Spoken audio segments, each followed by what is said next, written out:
If there is one cruise that you should absolutely have on your bucket list, make sure it's an Alaskan one. Let me tell you, this is one of the most beautiful places that we've ever experienced. Alaska's raw, untamed beauty and rugged adventures will leave you breathless. But there's so much that we wish we knew before setting sail on our first Alaskan cruise. In this video, we're sharing everything you need to know from choosing between a round trip or one-way cruise to must-visit spots like Glacier Bay and Hubbard Glacier. We'll dive into tips on maximizing your time at each port, budgeting for excursions, and why a balcony room might be worth the splurge. Alaska is one of the world's most epic destinations and an adventure that you'll remember forever.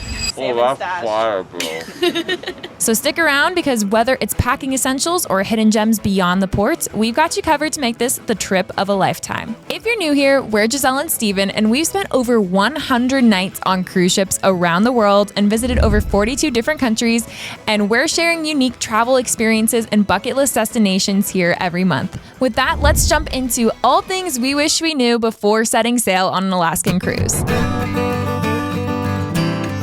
First up is that not all Alaskan cruise itineraries are created equal. There are some cruises that are one-way itineraries, and there are some that are round trip.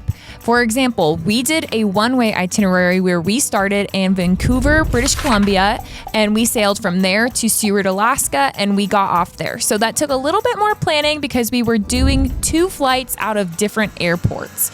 So that is something to keep in mind when you're doing a one-way. The other option typically is when you're doing a round trip from Seattle. That's going to be the most popular round trip itinerary, and that's going to be taking you to a few different ports than if you were doing a one-way itinerary. And even with the one-way itineraries, each of them can be slightly different. Some might be going to places like the Hubbard Glacier and Glacier Bay, and some might not. So it's very important when you're choosing an itinerary to make sure that it includes the spots that you want to visit in port. In our opinion, we would not choose an itinerary that didn't have Glacier Bay National Park on its itinerary. There's only a few cruise lines that are allowed to go in here because it is a regulated area, and they want to make sure that we're not having too high of an environmental impact when visiting.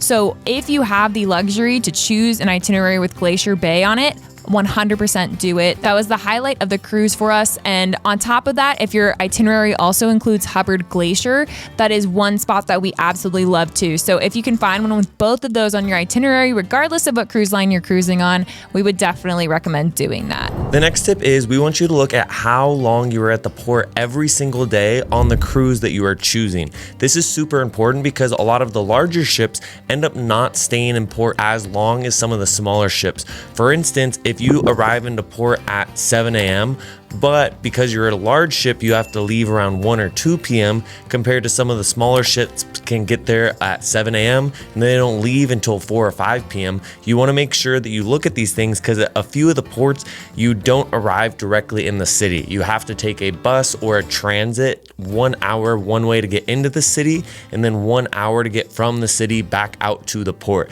So this is something you want to take into account just so that way you can spend as much time as possible off the ship exploring and seeing everything in the last frontier.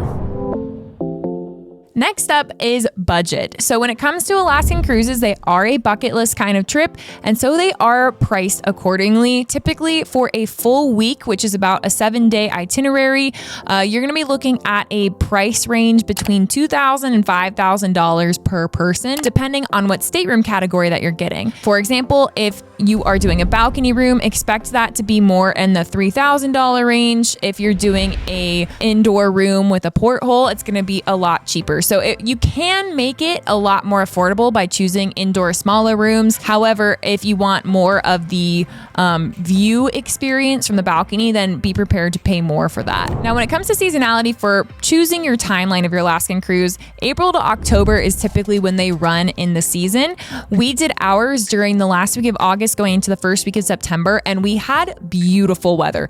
Like when we got off the cruise ship, everyone who was an employee was saying that was one of the top 5 weeks of the whole year, the whole season, and it's because we got beautiful sunshine every single day. Now, keep in mind, do not trust the weather app on your Alaskan cruise because it was completely inaccurate for us when we were checking the weather when we were packing. It said that we were going to get pouring rain every single day, and we only had rain 1 out of 7 days, and we had beautiful weather the rest of the time. So just note too, when you are trying to pack for this trip that the weather might not be super accurate, and to plan for packing a ton of different layers, especially a raincoat, because Alaska does get pretty rainy regardless of the season, as well as warm jackets and beanies, but also it could potentially be hotter if you're visiting earlier in the summer. So keep that in mind. High season is usually around July to August, especially if you are looking at experiencing the midnight sun phenomenon where the sun never sets in July. So that is another reason that prices are typically a little more expensive in peak summer. So if you're looking to go to Alaska on a lower price tag, consider going in more of the shoulder season around April and May, and September and October. We happen to go on the second to last sailing of the season for Norwegian. Another reason we loved going in the last week of August and first week of September is because we had the opportunity to see the Northern Lights. So if you are visiting toward the end of August and after into October, that is prime Northern Light season up in Alaska. Now, typically, if you are looking for Northern Lights up there, you're going to want to be as north as Fairbanks or higher. That's just usually where the best Northern Lights are in Alaska. If you are visiting Alaska and you're in the more southern side, where you're in Ketchikan and Seward, you'll still have the opportunity to see them, but you would have to have a higher KP index in order to see them during that time frame. If you guys want to learn about the Northern Lights, we have a full playlist dedicated on how to find them, how to chase them, how to photograph them, and we'll link it up here for you as well as in the description down below. Now, another thing you need to know before you go on this Alaskan cruise is this is a very active cruise. There are a ton of opportunities. Go hiking, go canoeing, paddling, go on helicopter trips, go wildlife chasing. There is a ton of things to do on here. So if you are on the younger side, you will never run out of things to do. That being said, if you are not as active, you just want to view the wildlife from the ship or maybe just walk around town a little bit, there are some options for that as well. But for us, we loved it because there's so much opportunity to get off and go hiking and see things without even booking any excursions, just because of how incredible the ports were. One thing we would like to say is, since we were hosting a group trip for our Alaskan cruise, we did have one person in a wheelchair here, and he was able to do everything that we did, which was incredible. Norwegian Cruise Line did a very nice job of making it accessible. So it is an active cruise, but you should still be able to do everything involved. Our next recommendation is to splurge on the balcony. Transparently, it was one of the coolest things that we could have done on the cruise.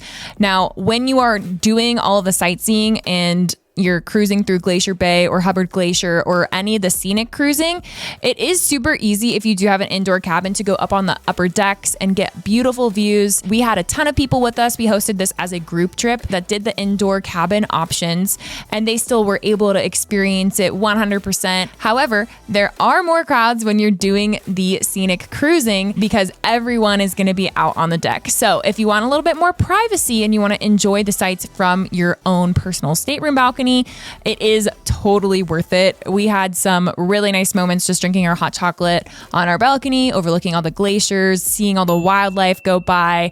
So we loved it. It's not 100% necessary, but if it's in your budget, we would recommend splurging. Another big tip that we want you to think about when you are booking your Alaskan trip is if you guys want to book your excursions with the ship itself and the cruise line, or if you guys want to book them on your own. Typically, we see that if you book them on the ship, they can be anywhere from 2 to 3 times the price of if you were to book it on your own, as well as the ones on the ship are pretty limited compared to the ones off the ship. There's typically a lot more options. That being said, the nice part about booking with the ship is that you never have to worry about getting left behind. For instance, if the ship gets pushed back a little bit, gets delayed, it says you're going to arrive at 7 a.m., but instead you arrive at 9 a.m. by the time you actually get off the boat, and then you go on your excursion. If your excursion is running late with an all aboard time of 3 p.m., they will hold the entire ship for you until that excursion gets back, so then you can leave. So that is a great part about booking through the ship.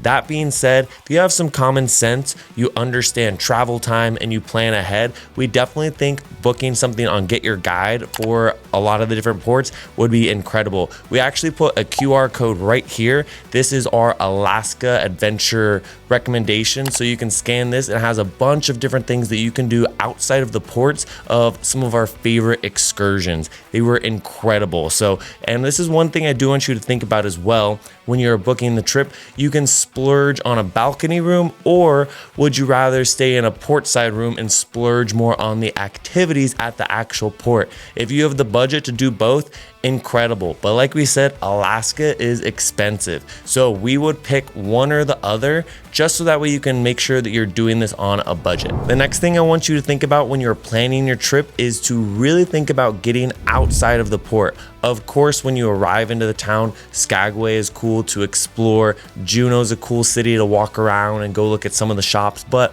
all of the hidden gems are really discovered outside of the port itself. So booking one of those get your guide experiences that we talked about earlier, or booking an adventure through the cruise line itself. Typically on cruises, we might also rent the car for a day and drive out to go see some really exciting stuff. So I would definitely challenge you a little bit to not just research what to do in the port itself, but also to look a little bit beyond, because that's the best part of Alaska. Some of the best hidden gems are just outside of the port city. When you're planning your Alaskan cruise, especially if you're cruising with Norwegian Cruise Lines, we want you to remember to plan your specialty dining ahead of the time. Don't just get stuck at sitting inside and eating at the buffet. This is the same breakfast every day. It's not that special. The buffet is good, but the specialty dining, especially in Norwegian, is fantastic. They do dining at any time of the day. So when you get back onto the ship, if you want to have dinner right at 5 p.m., you can book at Cagney's or the Teppanyaki restaurant. If you want to wait until 8 or 9 p.m. and book your restaurant, then we would definitely do that. But it does get booked up very fast. So as soon as we get on the ship, that is one of the first things we do, is we plan out all of our specialty dining menus for the entire ship. Speaking about food, don't just eat on the cruise ship the whole time. Yes, typically all of the food on the cruise ships are included. That being said, the fish, and especially the Alaskan king crab, is to die for. So at all of the ports, we tried to get off once every other day and have one meal on the port itself. There was amazing beer throughout. There was really, really good fish. The king crab was to die for. The leg was literally this big. It was just insane. So if you are there, if this is going to be a once in a lifetime trip for you to Alaska, you have to try food off the ship.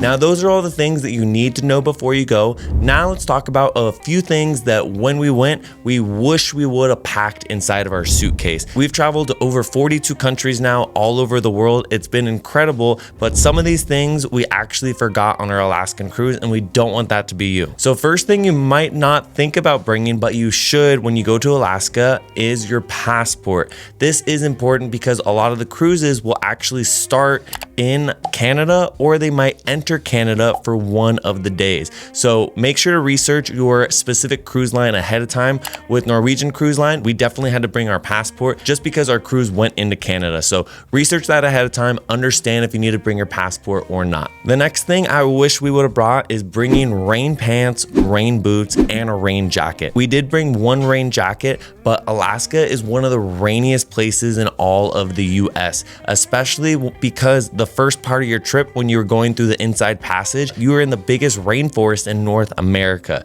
So there is a ton of rain going through. That being said, we got really lucky with a lot of the weather. It didn't rain on us too much, but especially when you're out hiking or on an excursion, you still want to be able to enjoy it. So I would recommend bringing rain shell for the top, bringing rainproof pants, and bringing waterproof or rain shoes. We'll go ahead and link all of our favorite rain jackets, rain shells down below in the description. The next thing that you want to make sure you bring is bug repellent. Have you seen the mosquitoes in Alaska? They are massive. They're way bigger than the mosquitoes that we have down here in the 48. And especially if you are traveling here in June, July, or August during the peak of summer, it gets warm, it's very wet up there, and there is a lot of mosquitoes. If you go during the latter half of the season, like in September or October, there are much less mosquitoes. When we were there, we only saw a dozen or two, but we had friends that went during the summer and they said the mosquitoes were insane. So if you plan on doing quite a bit of outdoor activities, we would definitely bring mosquito repellent. The next thing is great if you love wildlife. You are gonna wanna make sure you bring binoculars. And when I say I wish we would have brought binoculars, this is probably the most missed item that we had. There was wildlife everywhere. We saw whales, we saw seals, we saw eagles, everything that you could think of, from bighorn sheep to the beautiful bears along the way. When you bring bring binoculars, it just lets you get a little bit closer to the action and really take it in. Typically on these ships, they will have binoculars for you, but they are going to be a little bit more expensive. So if you can get those before you head out on the trip, it'll make cruising through Glacier Bay and a lot of these incredible ports that much better. Next up is layers. In Alaska, we don't recommend bringing a gigantic big puffy jacket the whole time, because when you guys are out there, what's going to happen is the mornings will be freezing in the 40s and even 30s, and then during the afternoons they'll heat up and it's going to be in the 70s and 80s. This is what happened to us. So instead, we would recommend bringing lots of layers, whether it's a base layer, a nice insulation layer, and then a rain jacket. We wouldn't bring anything too thick for your Alaskan trip. On top of that, make sure you bring some gloves and a beanie just to protect yourself from the changing in environment so frequently. The next thing you want to make sure you bring is a camera. You're going to see so much wildlife out there, especially when you get into the mountains and you are in Glacier Bay. It was hard to put our camera down. Even if you don't have a professional camera, bring your phone, bring a waterproof case for your phone. But if you are looking to invest or even rent a camera, we went ahead and linked all of our favorite photography gear down below, as well as our photography ebook. Our photography ebook helps you understand how to shoot with a good ISO, a good aperture, and shutter speed, how to use all of them so you can stop shooting in automatic and start shooting in manual to get absolutely incredible photos. Here are some of the photos that we took on our Alaskan cruise right here. And that is it for our what to know and what to bring on your Alaska cruise. We hope this was helpful. Our Alaskan cruise was one of our favorite experiences we've ever gone on. If you want to see the full trip, all of the ports that we went to and our experience, you can check out the video right up here. And if you guys enjoyed this video, you want to see more itineraries, adventures, activities, and add more things to your bucket list, don't forget to give us a like and subscribe. And with that, we'll see you out there on the next adventure.